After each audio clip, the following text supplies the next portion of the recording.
আপনার বাস্তুতে যদি কেউ কখনো কোনো ক্ষতি করে রাখে, কিভাবে কাটবেন আপনি শিখে রাখুন।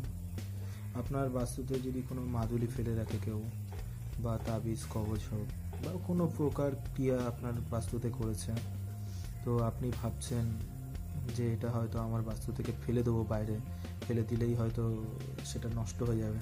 এটা আপনার ভুল ধারণা।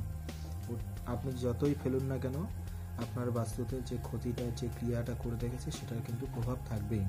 তো আপনাকে কি করতে হবে, আপনি যে বস্তুটা আপনার বাড়িতে বা বিছানার তলায় হোক বা বাস্তুতে ফেলে রেখেছে, সেই বস্তুটাকে আপনি নেবেন। নেওয়ার পরে বস্তুটাকে কোনো ছাগল, ভারী ছাগল পেলে বেশি ভালো হয়।